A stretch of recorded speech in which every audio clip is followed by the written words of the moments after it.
นี่คือเป็นใบซีมาหินบ้านนาตาลตำบลนาตาลอำเภอตะงอนได้หินโบราณพี่น้องนี่เกิดมาเขาว่าใบซีมาใบซีมากันนี่แหละพี่น้องนี่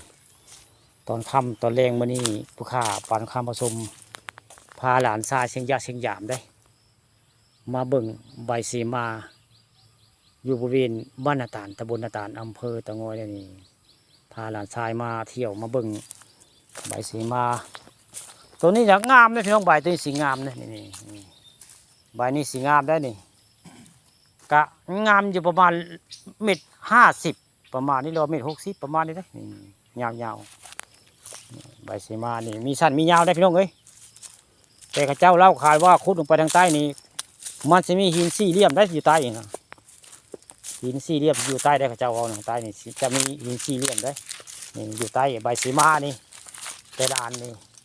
ขวัดลงไปสีเห็นโน่นอันนึงก็สีแล้วข้าเจ้าเอาสีเห็นหินสี่เหลี่ยมที่อยู่ใต้ได้นี่มันจะคู่กันเนาะแต่ละคันสิมีได้ข้าเจ้าเอาในนี้ใบสีมาหน้าตาลนี่มื้อนี้คักบ่จะล้านใบนั่นมีใบงามใบขี้ไล่ได้ตัวงามกับงามสมบูรณ์แบบพี่น้องอันนี้มันตั้งปกตินี่มีทั้งตั้งทั้งโน้นนี่พี่น้องนี่อันนี้ทั้งตั้งตัวนี้ตัวตั้งไปตั้งแล้วก็มีทั้งตัวงามตัวขี้ไล่อยู่ง่ายนี่ใบสีมาหน้าตาลนี่ผู้ค้าพาทางคำมาชมมื้อนี้พามาชมใบสีมาตอนค่ำตอนแรงพี่น้องนี่เด้อเบ้อหินแก่สลักใบสีมาล่ำลือเขาเจ้าเว้าก็นี่ละใบสีมาให้บ้านนาตาลตำบลตาลทั้งหมดมี9 ใบได้พี่น้อง9 ใบใบสีมาอันนี้9 ใบทั้งหมดได้นี่ก็เดือดตั้งก็มีได้แต่บ่งามบ่ลูลาบ่ได้แกะสลักได้ถือว่าธรรมดาตัวนี้นี่ตัวนี้ถือว่าแกะสลักแล้วงามตัวนี้แต่ว่าสั้นได้ประมาณ1 เมตรอันนี้ใบสีมาตัวนี้ก็บ่ยาวเลยตัวนี้งามอยู่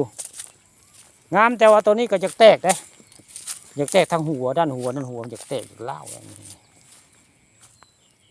เกิดมาเลยเห็นรถพี่น้องใบซีมาหน้าตาลแล้วนี่ไผ่บุจักกะข้าวเบิ่งซองปลาทองคำผสมกะนี่ละพี่น้องนี่ไผ่ถึกใจกะกดไลค์กดแชร์เด้อมื้อนี้ปลาทองคำผสมพาเบิ่งใบซีมาหน้าตาลในหินแกะสลักหินโบราณหลายร้อยปีไว้ง่ายมื้อนี้อันหินนั่นนี่แต่บุจักที่ไปที่มาได้แม้แต่บุเฒ่าในบ้านเขาเจ้ากับบุจักว่าใบซีมานี่มาจากไสไผ่เพื่อผู้สร้างบ่มีไผ่ฮู้จักพี่น้องแต่มีอยู่บ้านอ่างได้บ้านอ่างก็มีได้จรานเด้อมืดใบสีมาในวัดป่านะตำนานเมืองลับแลคือวัดป่าบ้านอ่างเด้อพี่น้องอันปรารถนายหายเข้าไปเป็นเวลา7 มื้อ7 คืนได้วัดป่านะ